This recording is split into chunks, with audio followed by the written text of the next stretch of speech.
So this particular book marks the end of an utterly unplanned trilogy.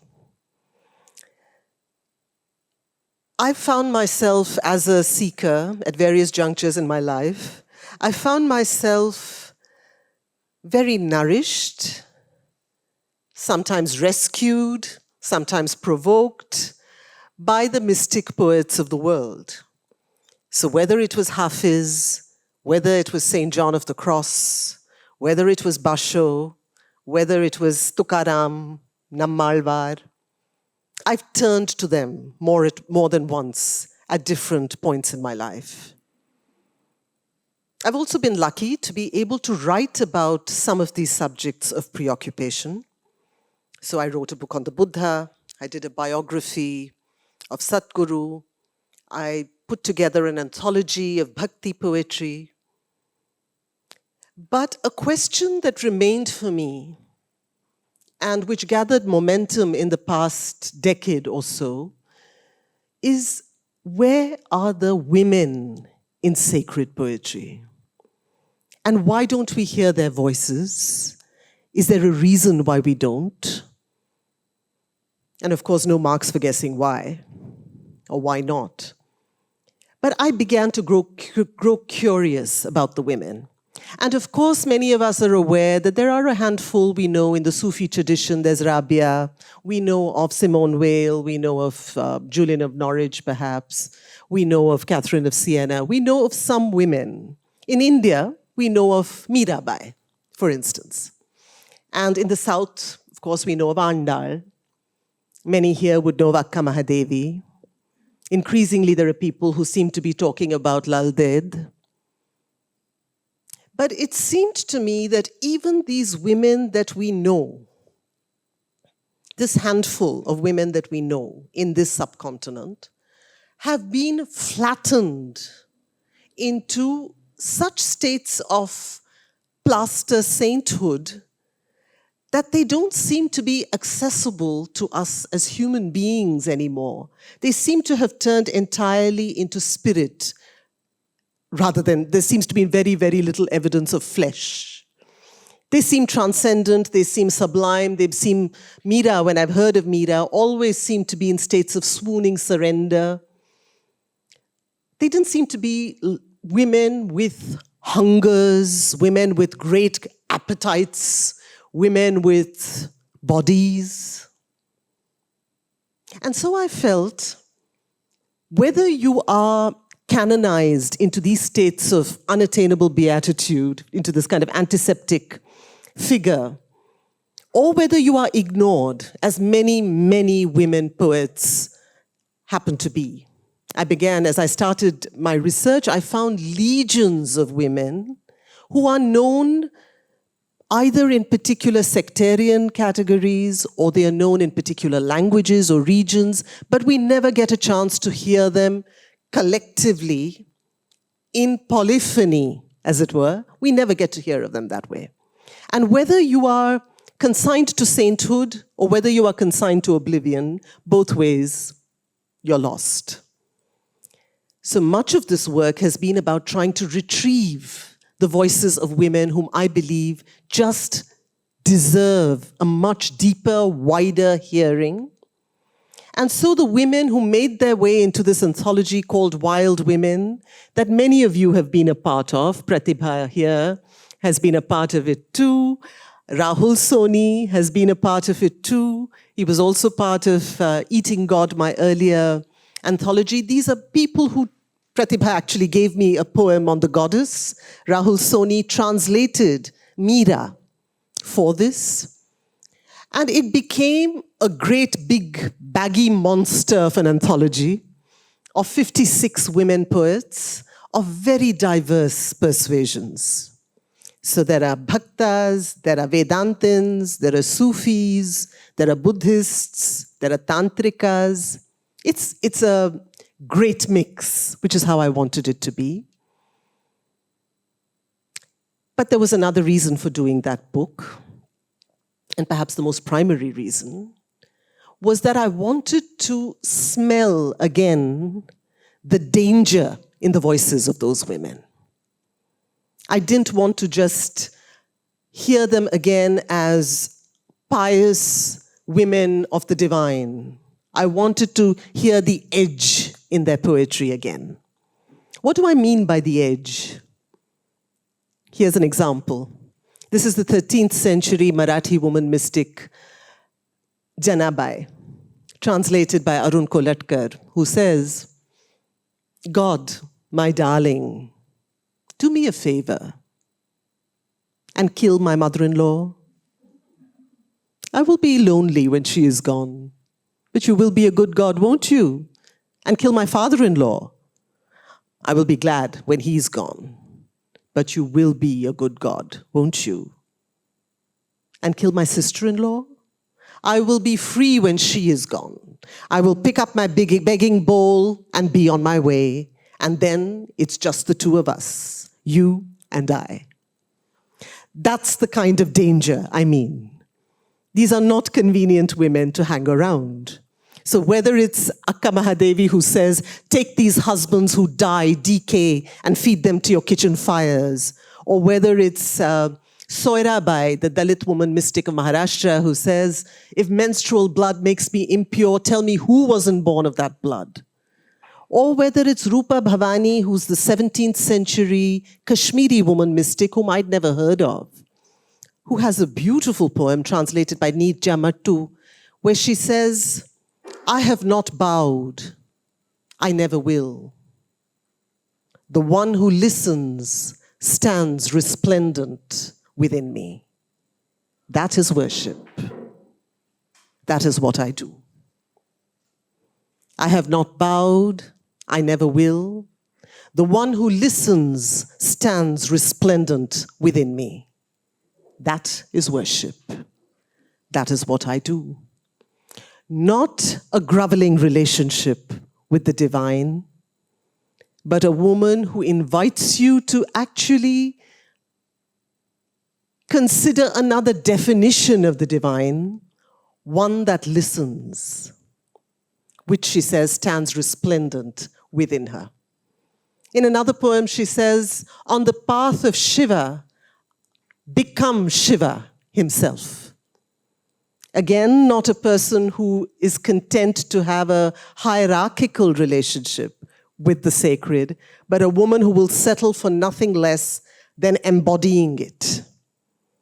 So these are women of such temerity, whether it's Rupa Bhavani or whether it's Avude Akkal, or whether Avude Akkal is an 18th century Tamil woman mystic who says, if the idea of saliva, if that makes me impure, she says, if that offends your ideas of ritual orthodoxy, she says, the very Vedas that emanate from the mouths of Pandits, those very Vedas are impure. The very first sound, the very first form is impure. Nada, bindu, they're all impure. I wondered at how I had never heard of any of these women. Or if I had, I'd only heard prettified versions of them, where they were ornamental, swooning, dulcet, which is why I had asked Rahul Soni to translate a poem by Meera, where it's not the usual decorative Meera that we sometimes are presented with in iconography and hagiography and popular culture. Instead, it's a Meera who tells this bird, I'll tear off your wings, I'll rub salt in your beak if you don't bring my Krishna to me now. That kind of ferocity, I was completely unprepared for. So it was perhaps inevitable that these women would bleed into my own poetry. And so many of the poems in this new book, The Gallery of Upside-Down Women, many of the poems here are just a tribute to some crazy women. Because I've kept some pretty bad company for the last decade, it was perhaps inevitable that they would find their way into the book. So I'm going to start with a woman whom I love. and who's very little known, but perhaps here in Bangalore, there's more than one of you who will recognize her. This is the woman Sule Sankava. Is she familiar to some of you? To Pratibha, yes. Anyone else? So for those of you who aren't familiar with her, and she's not terribly well known, for sure, there's a reason for writing about her, and that's this. Sule Sankava was a woman who wrote to Shiva, ecstatic poetry to Shiva. She also happened to be a prostitute.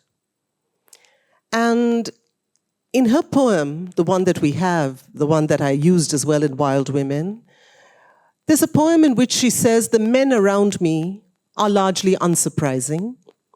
I give them what they want, they give me what I need. It's fine, it's a transaction. But she says, my God is different. My God, she says, is Nirlajeshwara, the shameless God. And it's a God whom you can invite into your heart, utterly without guilt or shame. I think if we need a definition of the divine, if we are looking for a definition, if at all we want a God in our lives, this might be the God to hire, the shameless one.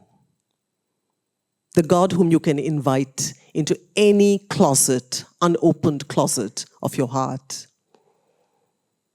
Nirlajeshwara. So, Sule Sankava deserved a poem of her own, I believed. And in my poem to her, she mentions a whole litany of other women mystics. You don't have to know them. It doesn't matter if you don't know them.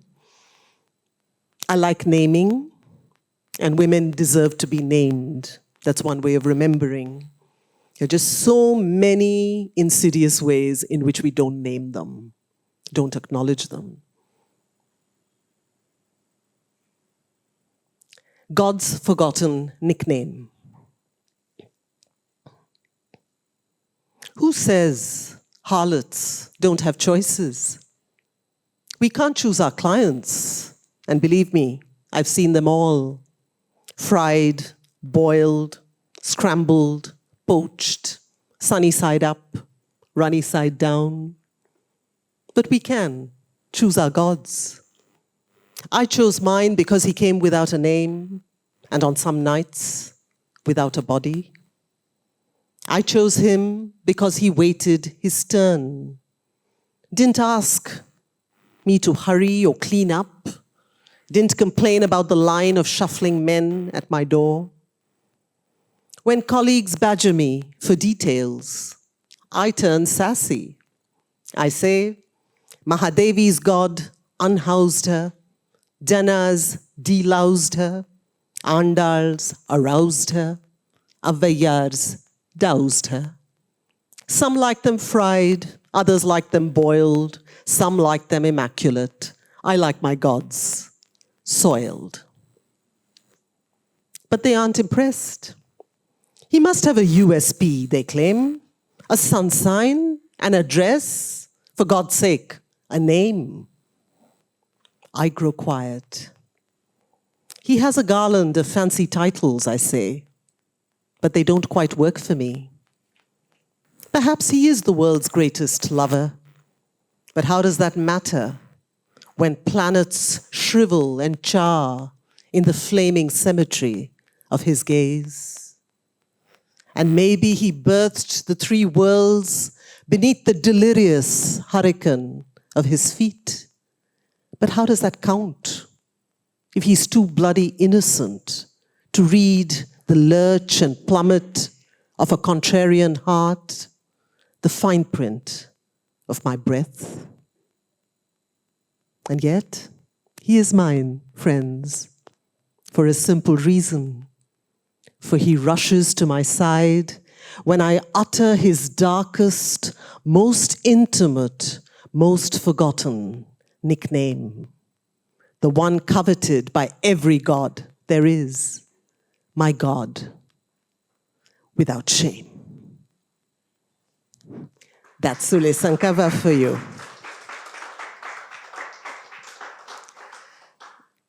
I promise I write about other things, and I'll come to those other things shortly, but I'm not done with the women just yet. So may I read a couple more of these? Yeah? Okay. So the one whom I'm currently fascinated by is Amrapali. You know Amrapali, right? Everyone knows Amrapali because many of us in the years of Doordarshan have seen Vaijayanti Mala at least act as the beautiful Amrapali in the movie, right? By that name. Some of us remember that, perhaps? Yes, okay. The interesting thing about Amrapali is we know that she was the beautiful courtesan of Vaishali. And since we're on the subject of Sule Sankava, it feels right to move to yet another courtesan.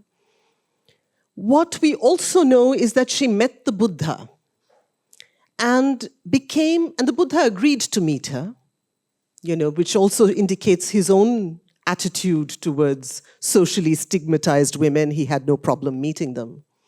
He met her, and it was a turning point for her. She became a donor to the Sangha. She is an active patron. In that sense, a woman of great agency. And later in her life, she became a nun. She joined the monkhood. There is an extraordinary poem by her in the Teri Gatha. The Teri Gatha is this anthology of poetry. If you haven't read it, it's an anthology worth accessing.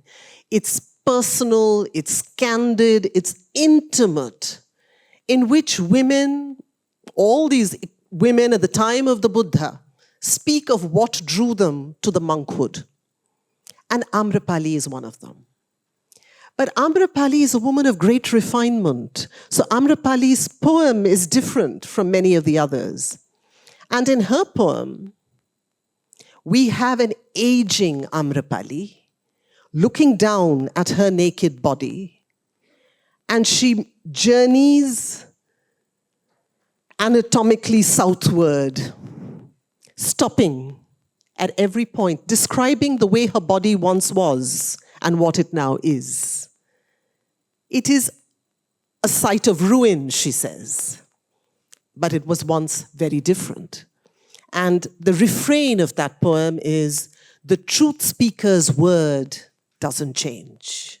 The truth speaker's word doesn't change. The Buddha was right. The body is perishable. Life is ephemeral.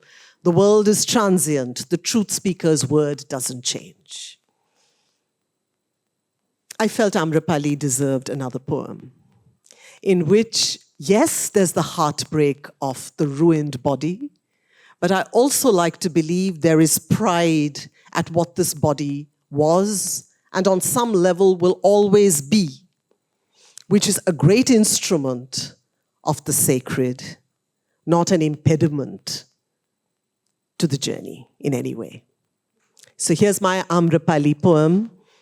As I said, many of the poems in this book are dramatic monologues where I kind of dream my way into the lives of some of these women and speak as them. And I have a feeling they won't mind because they're crazy freedom lovers themselves, and I think they'd understand trespasses of this kind. The truth speaker's word doesn't change. Amrapali.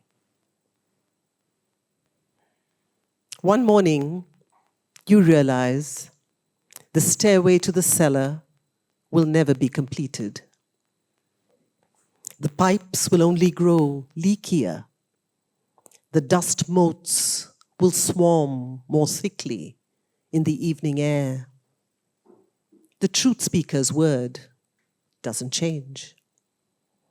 The face turns smudgy, quietly generic. The body, that polyglot shrine where pleasure speaks the same language as prayer, begins its crumble. The lovers vanish, the admirers abdicate. It's too late now, too late. The truth speaker's word doesn't change. What remains is this house, of flaking plaster, bandicoots scuttling under the floorboards, limbs growing phantom, windows turning toothless, wind whistling through the rafters of vertebrae, the sky gushing in through the gaze, the spine softening into this ladder of wobble and dissolve. It's true. All of it. The truth speaker's word doesn't change. But what of those evenings when the sun flirts with the shadows of this golden grove of mangoes, strangely reluctant to depart? What of those evenings when I look out through eyes blurred by room and reverie and see her again? Tawny, high-breasted, proud, that raging beauty of Vaishali, gliding riverine down the street, and how the commoners cheer and the courtiers gawk and the caparisoned princes turn into speechless teenagers, clammy-palmed, moonstruck, their hearts pounding with desire. Those evenings, what of those? An oak is an acorn in mufti, truth speaker.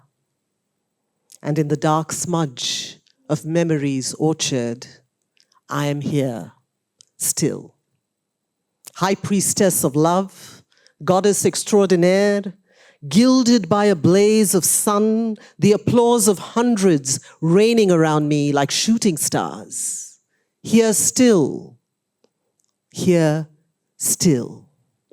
On this, Amrapali's word won't change. Amrapali won't change. Never will.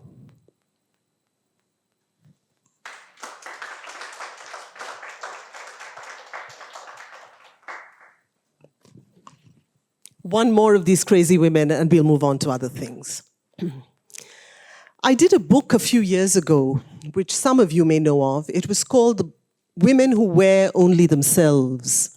It's a prose work. And it's a book of essays in which I spoke to 4 very different women on their own spiritual paths, contemporary women. One is on the path of Nada Yoga, one is on the path of Tantra, one is on the path of, one is a monk. They're very different women.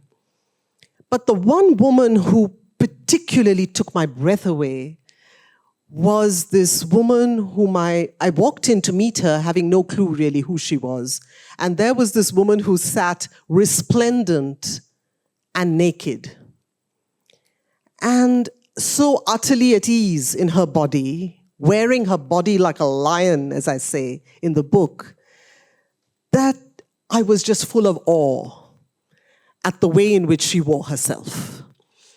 And I was lucky to be able to spend 4 hours with her and to be able to ask her a whole torrent of questions. Had Akka Mahadevi, the 12th century mystic of Karnataka, still been here today, I would have had questions for her too.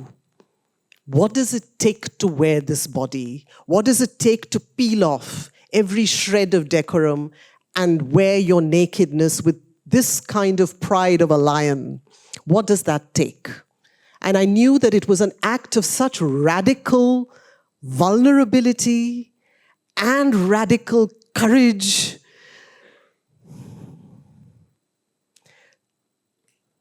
The other woman left me speechless as well, and Akka Mahadevi has left me speechless for a long time, but the questions remain. Questions for Akka Mahadevi.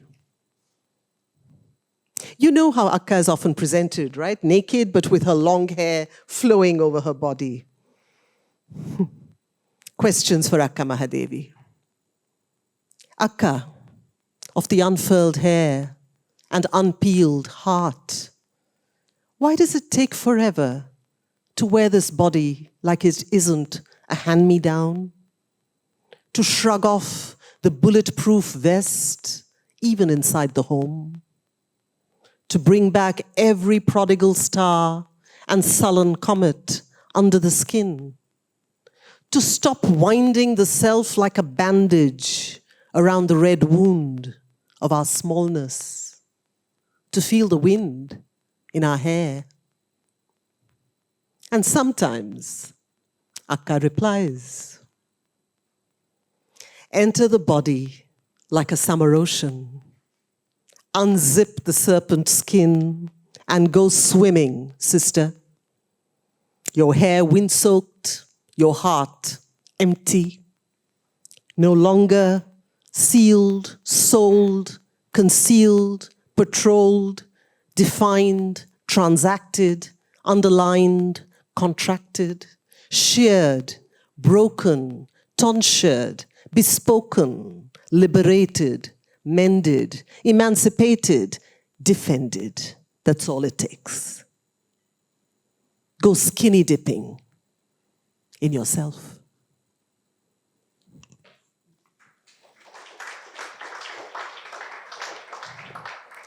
I told you I wrote about other things too. So let me prove it to you. We'll return to the women if you want, but I don't want to overdose you on these women.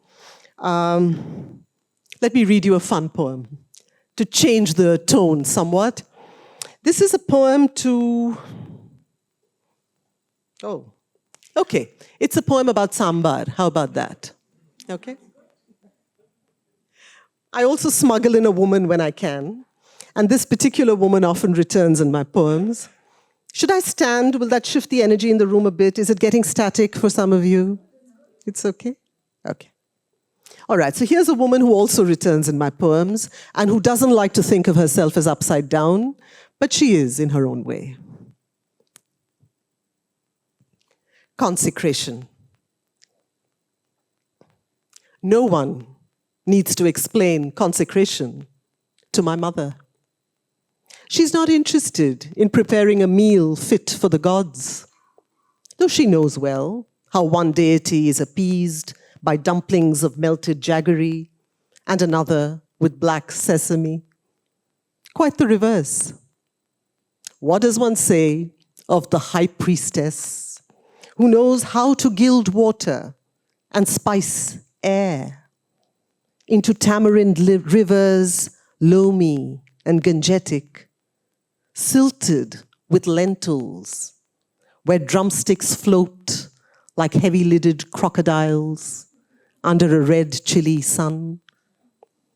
What does one say of her who knows when to intervene and when to allow matters to cook in their own juices?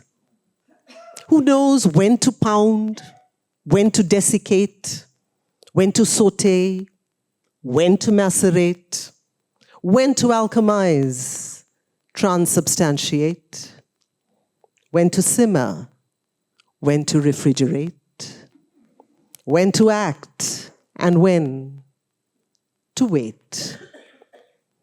What do you say of a woman who can condense the sacred into sambar on your plate?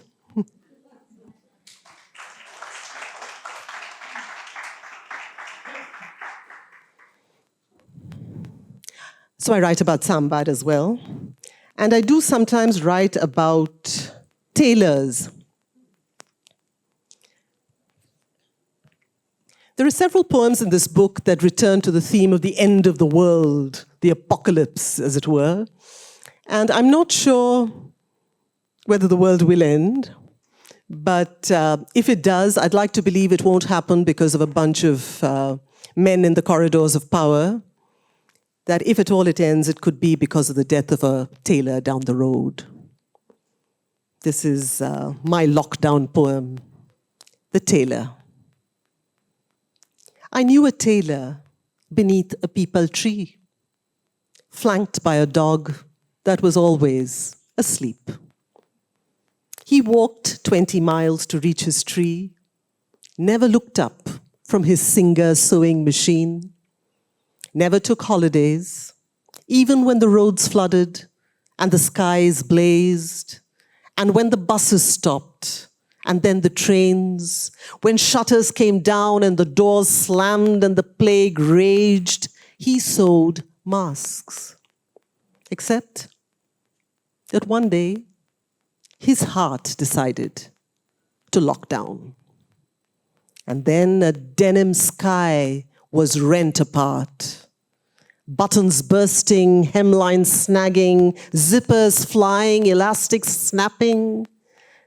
He left behind an unspooling sky, a sleeping dog, a whirring machine that knew all about songs outliving their singers. And he left behind a planet unraveling all the time into a more perforated, more ready-to-wear original, closer to what another man under a peepal tree seemed to know 2,500 years ago. All because he'd been survivor enough to darn his share of black holes, seamster enough to know that an awakening is often an unseeming, Indian enough to have seen the world end many times over.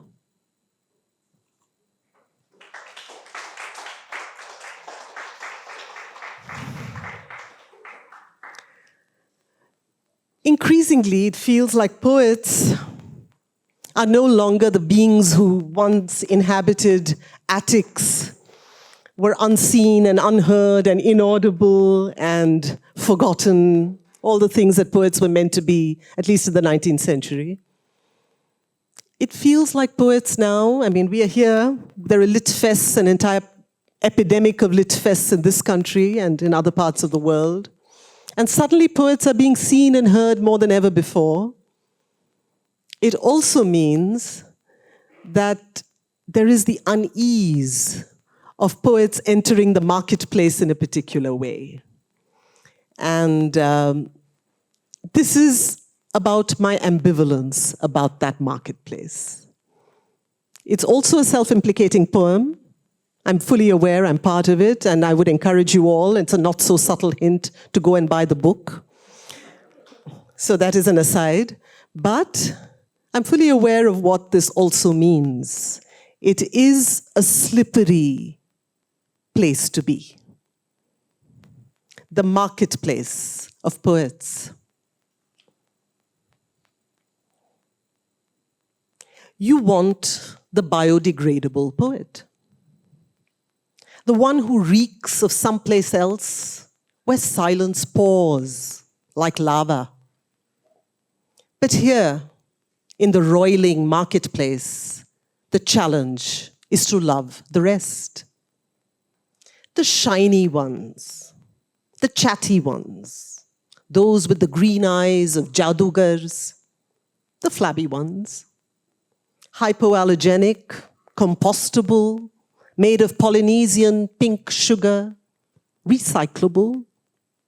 Those who know the king and those who know the queen, those whose heads churn with serpents, the glamorous, the has-been. Those who follow the tailwinds of the gods who ride on Merkabahs, poets of paraben and formaldehyde. Let your gaze take them all in. The fallen, the forgetful, the hungry-eyed. For you've been there too. Suspended between trust and terror, fevered, learning to surf the tide. And you've known the doubting, and you've known the seething, and you know how easy it is to forget that wide, that wider breathing. And yes, you know the irony, that even those committed to their own guilt-edged glory, and even those committed to some vaporous cause, seem to know at times how to sing with word, and sometimes, just sometimes, how to singe with pause.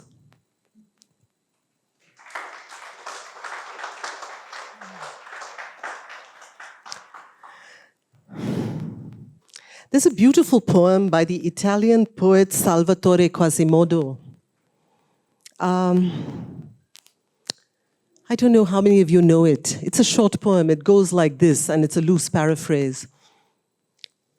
Each one of us stands alone upon the center of the earth, pierced by a ray of sun. And suddenly, it's evening. That poem was one I read at the age of 16, I think, 15 or 16, and it chilled me. And now, much older, fully aware that the evening is nigh, I think that poem has taken on another resonance. And suddenly, it's evening.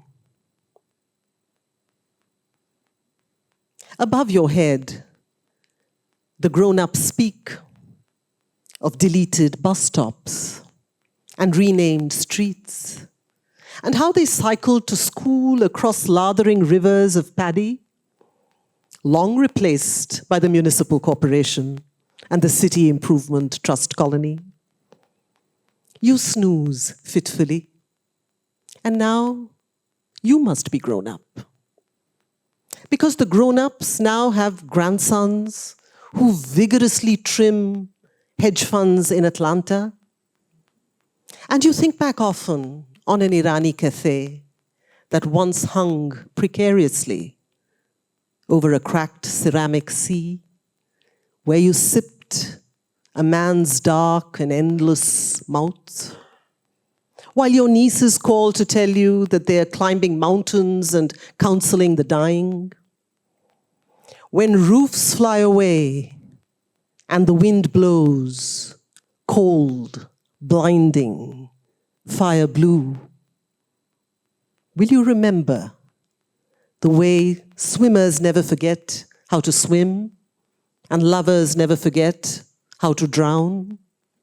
What it takes to live without ancestors, gods, shamans, without grown-ups, just a pulsating density, headless, under a blood orange sky.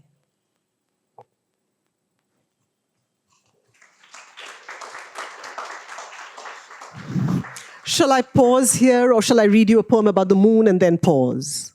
What would you like? Okay, that's a loaded question. I would love to read you poems, but I get the feel, I don't want the energy in this room to sag in any way. So I'd really ideally like to read maybe 2 more poems and throw this open to a conversation. Would that work? Yes. Okay. So let me find the moon poem if I can. It suddenly struck me as I was reading today that it takes me a long time. It's taken me 6 books of poetry to write a poem about the moon. And when it takes that long, you have to read the moon poem. You know why it's so difficult to write about the moon when you're a poet? Because you're expected to write about the moon. What kind of poet are you if you don't write a love poem and you don't write a moon poem? So because as poets, very often as modern poets, one is so terrified of cliché, one tries to avoid the moon and look steadfastly in the other direction.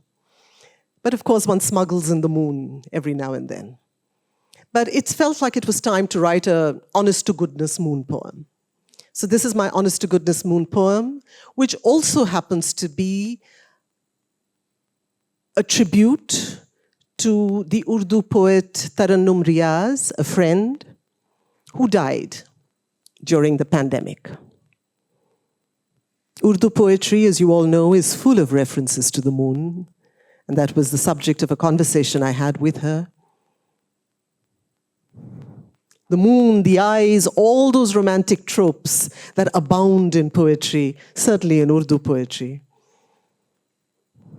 What do you do with the moon in Urdu poetry? For Tarannum Riaz, 1960 to 2021. The day you died, the question grew shorter still. What do you do with the moon? The problem with the moon is hype. When she's full, she's never quite full enough. When she's new, she simply isn't new enough. I wanted to pin her down that day, untether her from folklore, free her from baying wolves and weeping lovers, gypsy violins in Cordoba, wobbling odes that still leave a tremor of longing. Across forgotten goat tracks in Crete and buried temples in Assyria. Liberate her from the role of chief guest on balconies in Verona and deserts in Turkmenistan of stardust and vertigo. Unshackle her from our alignment of hormones and harvests with her ripeness, her voluptuous emptiness.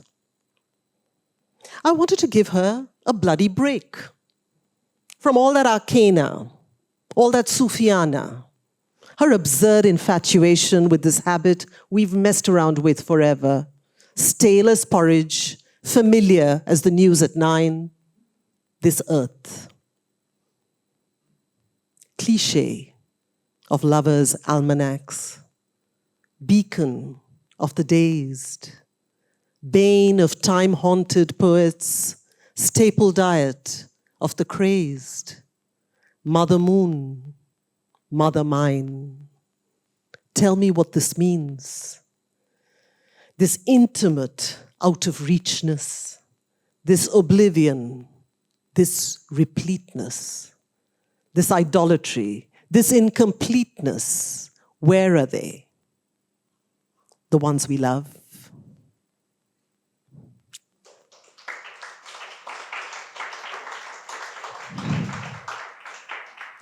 Okay, I promised you a fun poem at the end, and I will conclude with fun. You know how difficult it is to do a poetry reading when you're trying to gauge what the audience wants? Do you know how difficult it is? You've got to be a little more responsive, at least audibly so or visibly so. Good. Oh. Okay, let me stand. I'm going to shake the energy up a bit. Let me stand and read you a poem about chai. Okay? I will stand and read you a poem about chai. It's also about women, of course.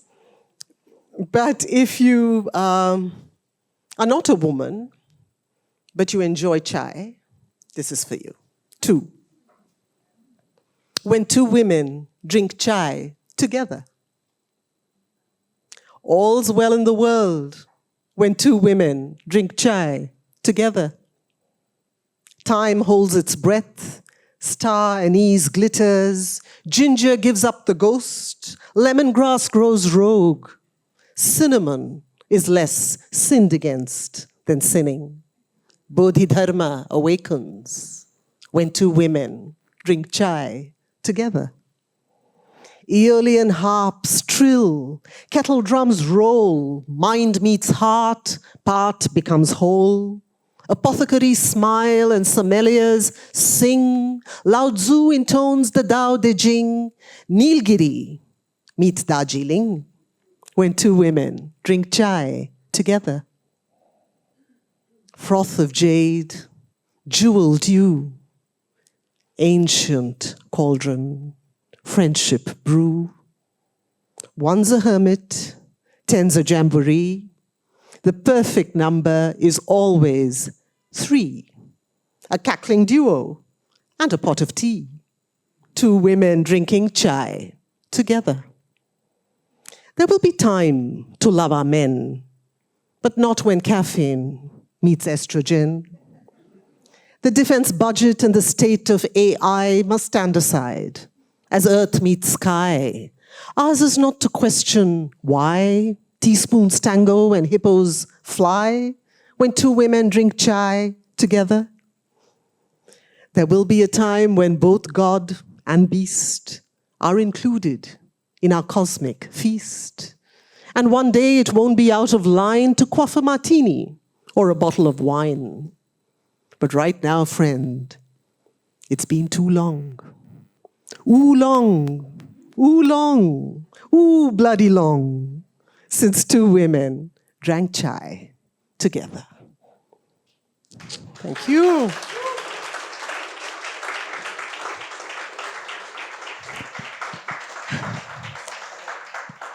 Thank you, and I'm going to pause now. I think I'm done with reading, unless there's something you actually want me to read. I'm much more interested at this point in anything that you'd like to share, either a question that strikes you or anything else that you feel like sharing at this moment.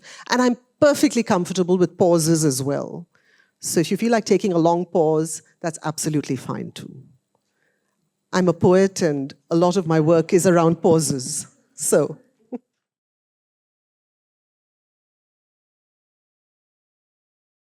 Ma'am, here.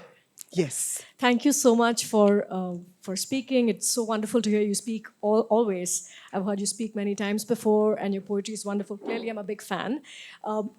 Continuing with the pauses, my question to you is this. How important is form, technique, the understanding of all of this for a poet? Because I know, for instance, in some circles, I know you use a lot of rhyme, you're very descriptive in your poetry, and there's a lot of structure.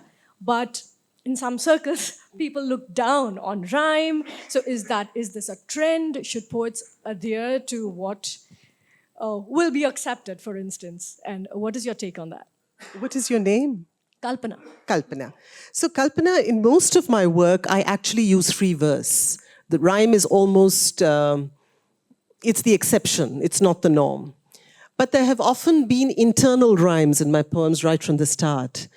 I find myself now, with this book, and to some degree with the previous one, I felt there was a certain kind of verbal energy that rhyme allowed me. So it's almost like allowing myself to write about the moon. That's how it was to allow myself rhyme. But I've spent a very long time with free verse. And I will say this, there is absolutely, it's not a question of literary fashion, as far as I'm concerned. Whether it's free verse or whether it's fixed form, both have their own rigor. So in the case of free verse, you are trying to evolve your form in a situation of freedom. And when it comes to a fixed form, you are trying to find your freedom within the parameters of a form. Both ways, there's no escaping form and there's no escaping freedom. You can write bad free verse and you can write bad fixed form. You can write bad poetry either way, and you can write poetry that works. For me, that's much more the concern, how the form is used, and whether the form is dictated by this particular poem. Every poem dictates its own form. There's a particular kind of anthem poem where I enjoy rhyme. And there's another kind of murmur where I would never bring in rhyme.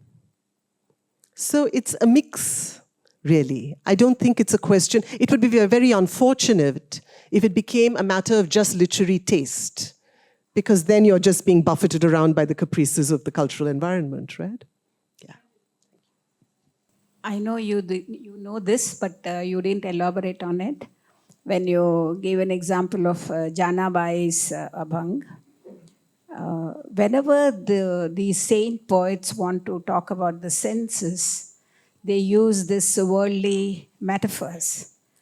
So what you said, I know you know this, but you didn't go into how the metaphors work, So when you just take it at the surface level, it's just the senses. But what she meant was it was a metaphor for something more deep. That's what even the Akkamahadevi or others, when they talk about the senses, they're talking something else, very spiritual. Yes.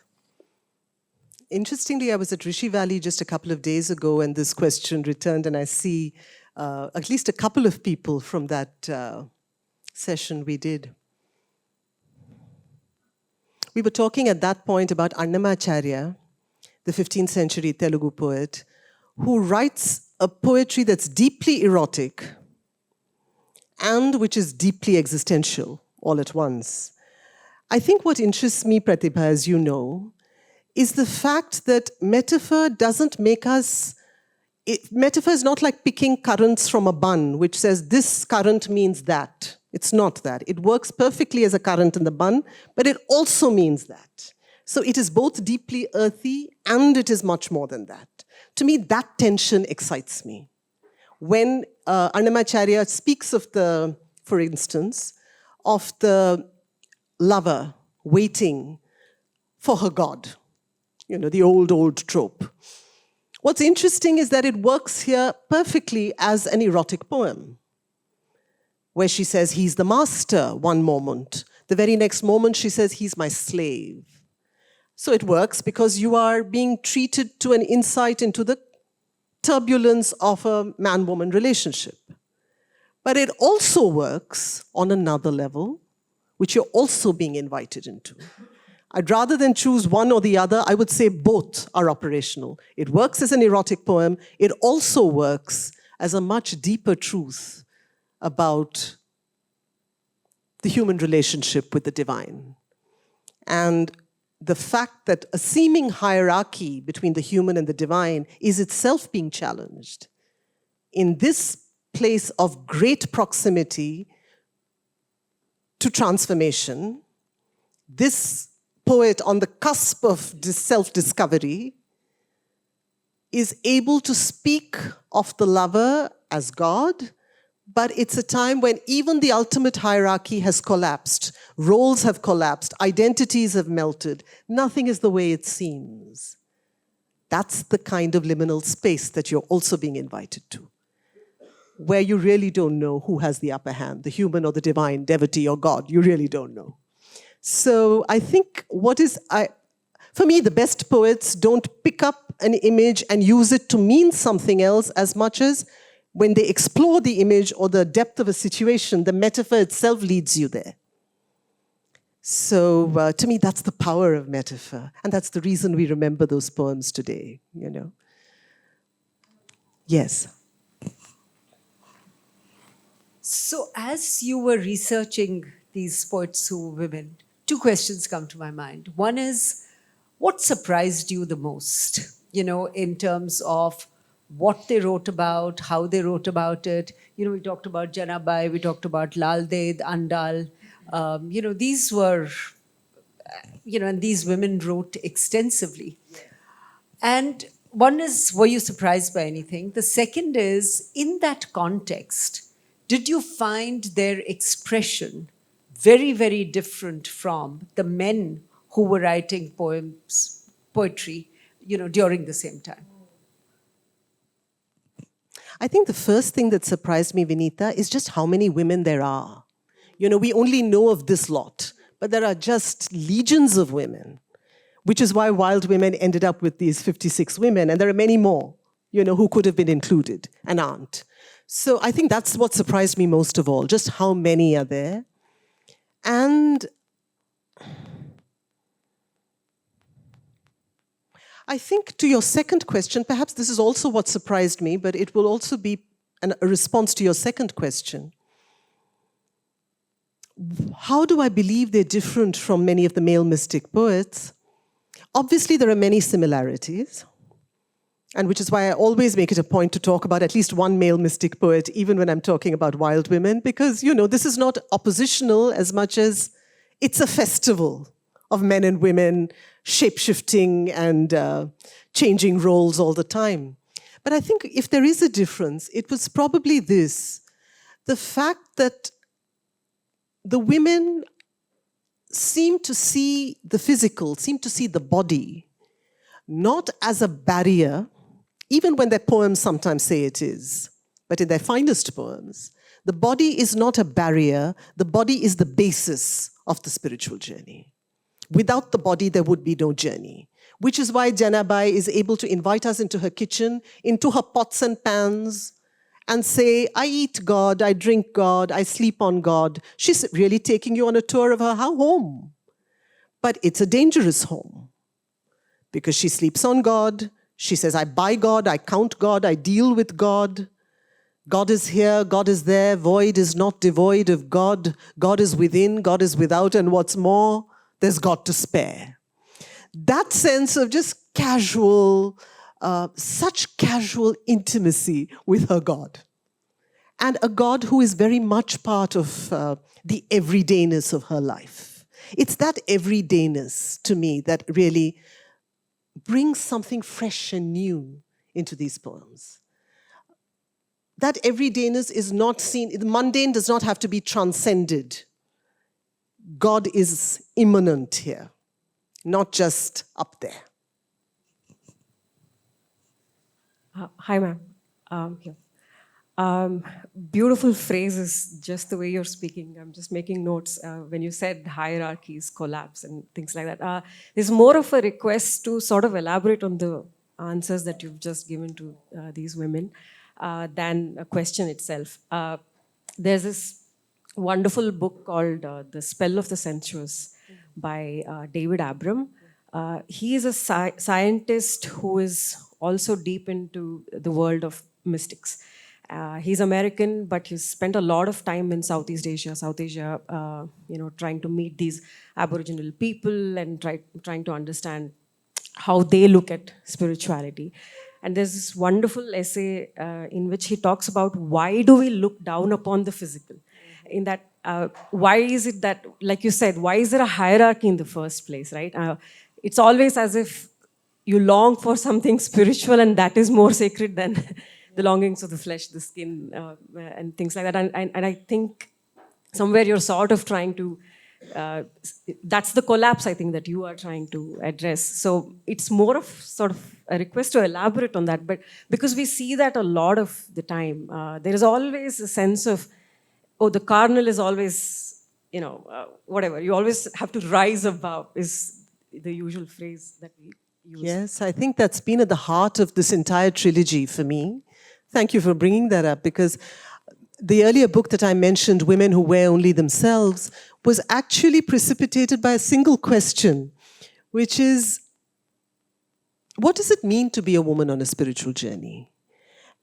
Especially because spiritual journeys across the world enjoin surrender. The word surrender is used, it's bandied about with such ease. What does it really mean to use the word surrender for a modern day woman, for whom the sense of self is so hard-earned? When I was in college, I remember reading this Christian feminist theologian who said that she talked about the obstacle for many men on a sacred journey. She said the obstacle is often considered to be ego. But what is the obstacle for a woman? Do we immediately suggest that it is ego? What is the obstacle for a woman who has never been encouraged to have a sense of self in the first place? So you're being encouraged to surrender a self that you've never been encouraged to value or honor. There's something wrong there. It seems like the word itself needs to be inflected or done away with, and we need to come up with something new and fresh. So that was actually the question that I went to these four women with, and it's been implicit in all the work. How do we understand surrender today?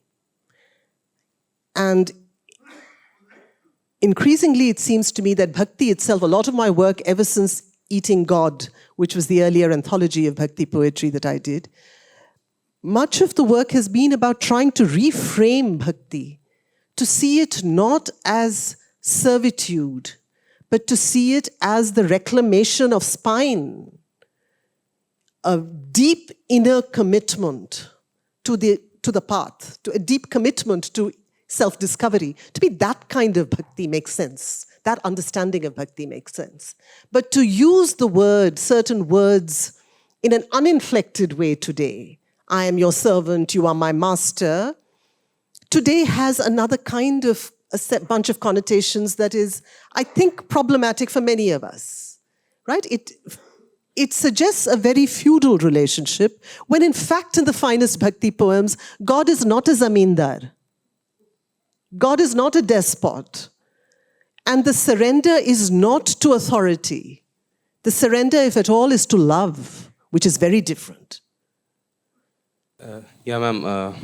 So you mentioned about one thing, that earlier the poets didn't have much listeners, right? And now they do. And you did mention that we have festivals every now and then, right? about every literature festival we do have, and there are a lot of listeners now. So, I mean, not really a question, but I just want to understand. I mean, uh, although that was bad that they didn't have much listeners back then, but that also gave them some kind of a what do you say, a freedom to be there longer with the thoughts. But now there is like plethora of information, plethora of listeners. So, what do you see this as? Is this a good thing or a bad thing? What is your name? Karthik. Karthik. That's a good question, Karthik. I'd say that first I just want to say it's not like these poets didn't have listeners. Many of them did have their listeners and they were sung. They were part, the Bhakti poets particularly, were sung and they were part of the demotic literature of their time. So they were the, as I call them, they were the sacred pop singers of their time. You know, they took God out onto the streets, they took him into their languages. You didn't have to learn Sanskrit to speak to God. These were the differences they brought. So it's not like they didn't have, some of them were very popular. Some perhaps hoped that at least God was listening, and they weren't even sure of that. I don't want to glamorize the role of the poet today either. That's why I said I'm ambivalent, because I don't think life is easy for the poet, even today. It's wonderful that Litfests exist. It's wonderful that poets practice a portable form that we can carry around with us. We don't need sets and lights or anything. Give us a mic and we can do it. But does that translate into sales, book sales? We'll find out. But you know, I'm not being facetious also about this because I know what you're saying too. I'll say this, and this is what I was saying to a bunch of people just 2 days ago. There is a very deep reason why some of us are called to poetry, or let me speak for myself. I am called to poetry, otherwise I would be writing prose, and I do. I do some amount of prose. But the reason I think of poetry as primary, as fundamental in a sense, is because poetry is the only verbal art form that seems to consciously invite pauses in. Prose does not do that. Prose has a much more linear logic, and when it abandons that linear logic, it is in fact employing the logic of poetry. You know, poetry has an ability to leap from here to there without you knowing how it got there. But there is a logic. Without joining the dots, there is a logic. That logic, that magic of poetry, which is like dance on a page, really, that's the reason I'm still with poetry. And I'm still with poetry because there is a voltage in the silences of poetry. To me, those silences are hugely important, and they don't happen with prose. There is a great pulsating silence on a page of poetry when the word has emerged only because it needed to emerge, and not just because the next book is due. The good thing about being a poet, even today, is no one's asking you, when is your next book happening? That's a great relief. You know, there's no one queuing up. And that gives you the freedom, really, to turn out a book when you want to or when you truly feel ready to. So it's not as glamorous as it seems. I actually have a poem that says, over tea, we wonder why we write poetry. 10 people read it anyway. 3 are committed in advance to disliking it. 3 feel a vague pang but have leaking taps and traffic jams to think about.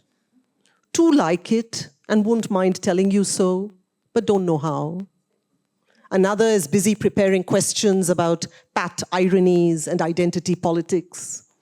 The 10th is wondering whether you wear contact lenses.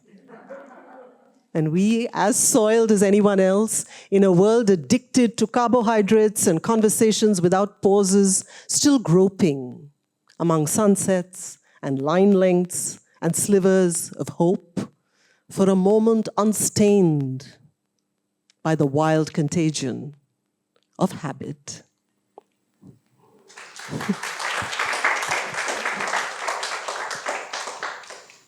This brings me to the question that I had, and you've kind of positioned it perfectly. Have you been at a discussion about your poem or your poems by a group of people, giving their perspectives and just listening to what they have to say. I was hoping this was that room. So, Sumi, I would say that growing up, many of us, I certainly was part of a writers' group where we spent a lot of time sharing work in progress and then reading it, sharing it, and eliciting feedback. Because it was work in progress, you sometimes incorporated a suggestion. At other times, you knew that you shouldn't, but you wanted to listen anyway. So I think I've been through many years of workshopping, if that's what you mean. In a sense, I think this is happening, but maybe not. You think it should be a different format for that to happen? Perhaps 3-4 of people sitting around. What I would love, here's a not so subtle suggestion again. What I would love is to sit in someone's drawing room and not be fettered by time and, what someone wants you to, none of that. Just sit and share work. One often chooses poems that are easier to read at a reading, but you're actually inviting people to pick up the book and journey into the quieter stuff also, because that's there too. I think musicians face that all the time, don't they? There's a particular kind of performance. It's not a chamber music performance, right? You know that you have to touch the person who's dying to escape in the last row, and you have to find a way to keep him there and not jiggle his foot. So you pick out one kind of composition. But the chamber music concert allows you to explore in a certain way. So that I would love to do more of. Yeah. Yes. Sorry. I think you've already answered some part of it, but I wanted to ask a question that has already been asked.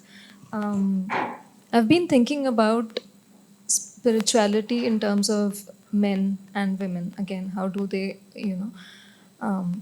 practice it? Or what does it mean for a man to be spiritual versus a woman to be spiritual? And one of the answers I'd found was that what you already touched upon is that for a man, he has to lose his ego for him to be, one with the higher self. And for a woman, it is to find and create that ego. But then I've also been thinking then to surrender in love, right? For a woman, what does that mean? How much do you surrender and how much do you not? And when you are building up that ego, when is the point that it becomes like a too masculine level where she is becoming, she's doing the same mistake that the man is doing, I think. And when it doesn't remain spiritual anymore. Yeah. I think it's a wonderful question. I think there's an eternal dance between doing and not doing, which men and women are aware of, And I don't want to over-accentuate the differences because there are also so many similarities. All of us are trying to find that equipoise between what I said about my mother making sambar, when to act and when to wait. That's really the dance. And some of us have cracked it, at least in the kitchen. We know how, when to allow matters to cook in their own juices and when to intervene. That has to be worked at always, isn't it? Trying to find that sort of balance. Yeah. Yes. I also want to say, just one moment, in the second section of this book, Wild Women, I speak about male poets who speak in the female voice. And the reason for doing that is because very often the male poets give us some unforgettable protagonists. Unforgettable. Because what seemed to me when I was much younger, as women who just seemed to sit and wait endlessly for men who never turned up, that was the obvious trope, and it seemed very tiresome. But I realized that in the best of poems, not in all of them, some of them are just using the trope, but in the best of these poems, what's going on is not passive waiting. What's going on is something far more dynamic than passive waiting, which is why the title, there's a poem in this book called The Women No Longer Wait, which is really a response to this entire heritage that reminds us that there is a way to wait dynamically. There is a way to be still and be at the same time radically present, alive, energized.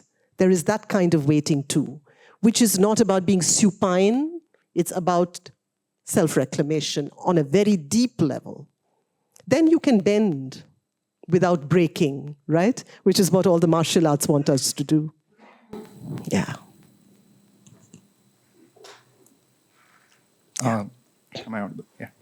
Okay, so my question goes back to when you mentioned about trespassing into some of these beautiful women, right?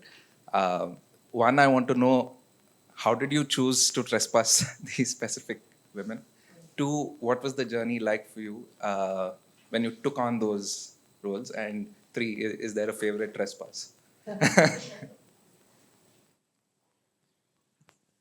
So the title poem is actually what started the trespassing, the upside-down woman. Do you know who that is? Does anyone know who that might be?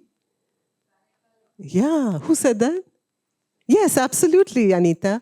Karekkal Ammayar, who's a 6th century Tamil woman mystic who, we are told, we don't know much about her other than the poems she left behind. We know that she wrote exultant poems to Shiva, but we are also told that she gave up this seemingly beautiful form and adopted this grotesque, demonic appearance.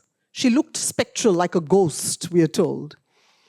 And we are also told that she chose to walk upside down all the way from her little town in southern India up to Mount Kailash. Does this have to be taken literally? No. I hope it's an apocryphal story because I hate to think of what it might mean if it wasn't. But the idea of upside-downness never left me after I heard of Karekkal Ammayar. The idea of what that kind of inversion might mean on a journey. And then it seemed to me that each one of these women is upside down in their own way.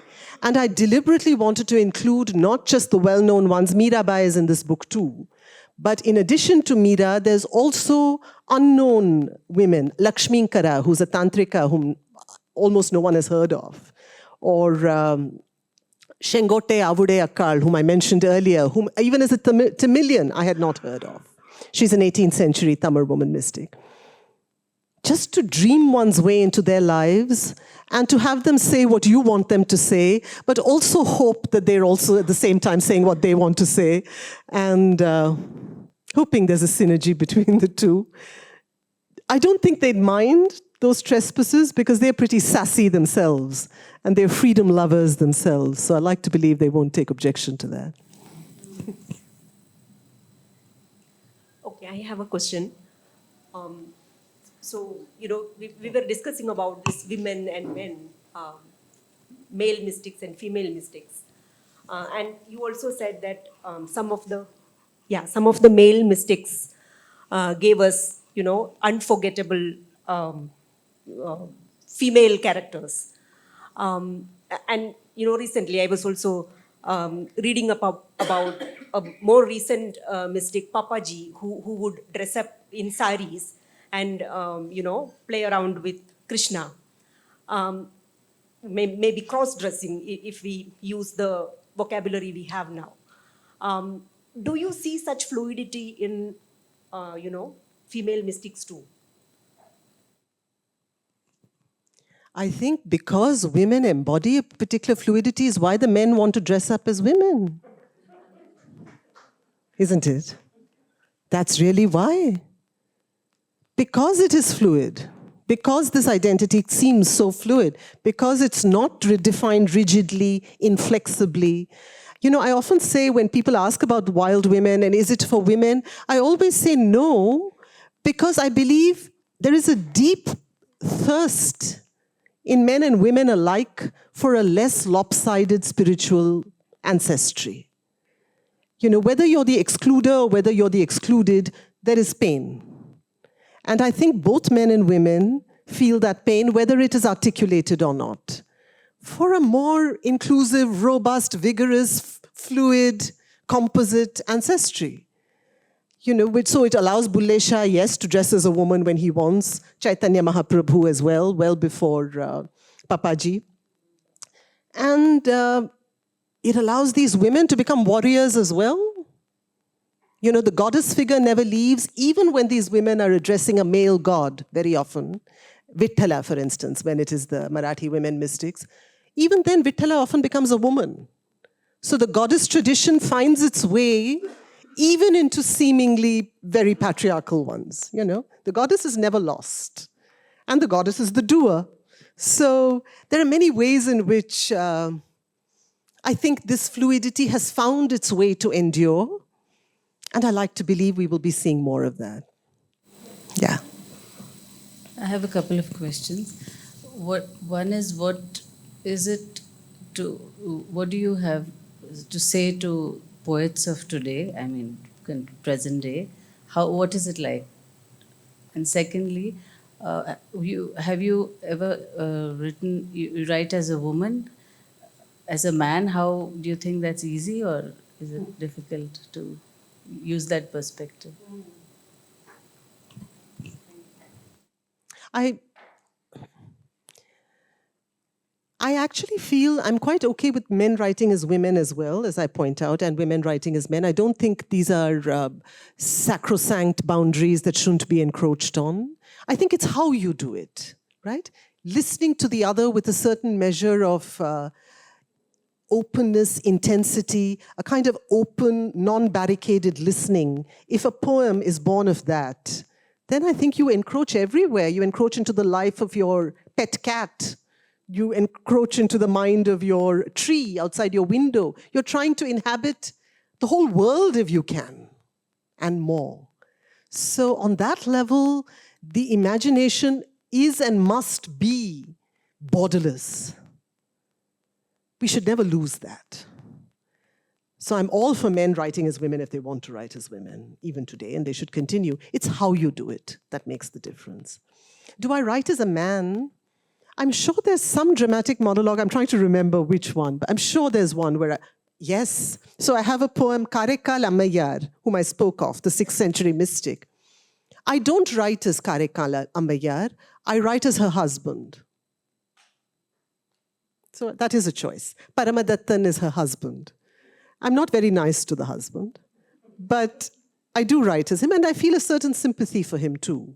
It's not easy to have a goddess in your home, to be living with that. So there's a sympathy as well. And I feel that even after she leaves, he gets himself another wife, we are told. That's the story. He can't handle her.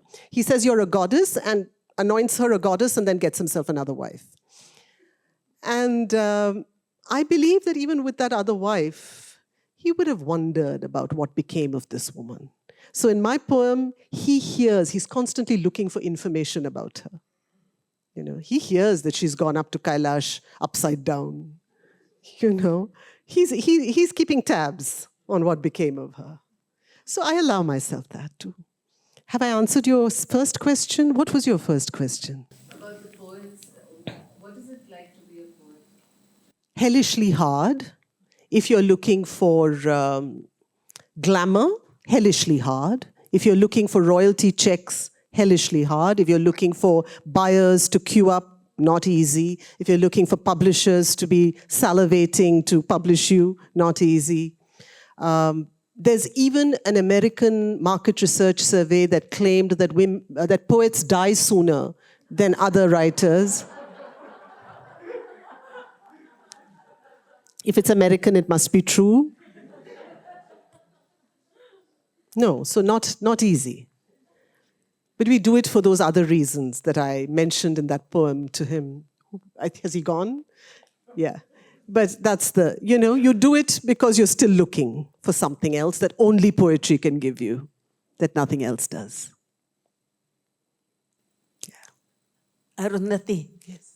I might not be able to express myself very well, but you look for and enjoy the spirituality that you see in these people who have written the poems. When I read the poem like that, my mind is very mundane. I say, oh, nice poem, and that's the end of it. You must have some spirituality in yourself that makes you want to look for these things in these poets. Explain your spirituality to me. What drives you to look for that kind of thing? Rebecca, I've been a seeker for as long as I could remember. And I have been fascinated by poetry for as long as I can remember. So the two have always existed. But if I had just continued with poetry without it being fundamentally underpinned by this spiritual quest, my poetry would just have been a heap of decorative images and little else. I believe, this is my personal conviction, that if it wasn't for this much deeper existential journey, there's really no reason to be making poems, other than the fact that it's fun sometimes. It's like, there's fun in patterned language. I'm a believer in that. There's fun in sensuous language. I love it. But it wouldn't have been more than that.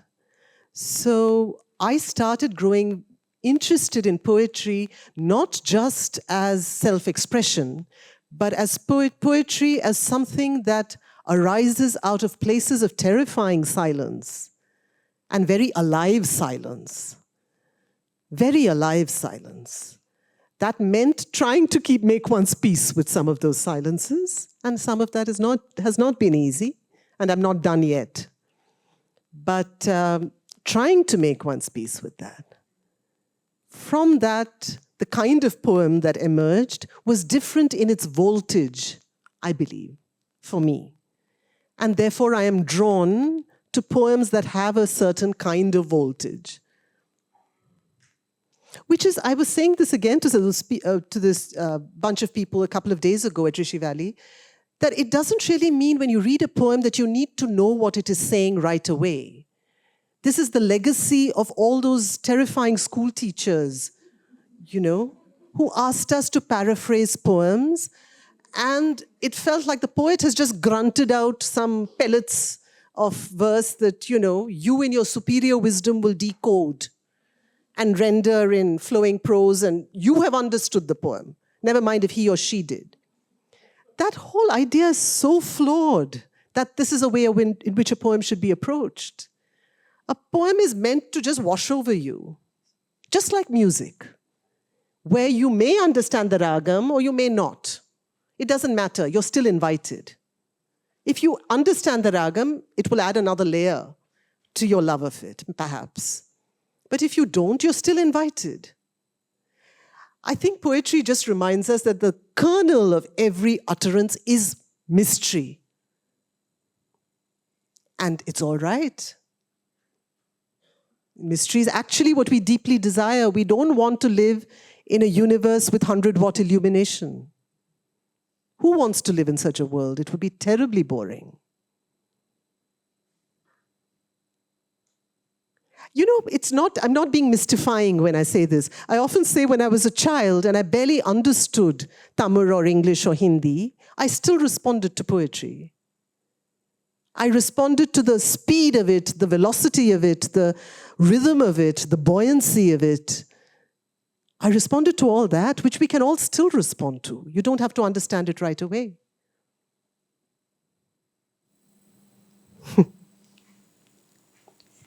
Hi, Arundhathi. Ankita this side. It's a pleasure to have you today here. And I don't know, in the past ever I saw someone putting it so beautifully like you did just now, that the whole idea is so flawed that you need to understand poetry right away. Like you can take your own sweet time and then comprehend the way you would like to. My question to you is, how difficult this whole pursuit for you is? Like you like you kind of dive deeper when you build further on these characters such as Amrapali. And you make it sound that it's fluid, it's easy, but deep down, as a writer myself, I feel there is a lot underneath. the entire process maybe, or the difficulties when you're building the character as you're writing, like how difficult or easy it is for you, this journey? Atika, right? Ankita.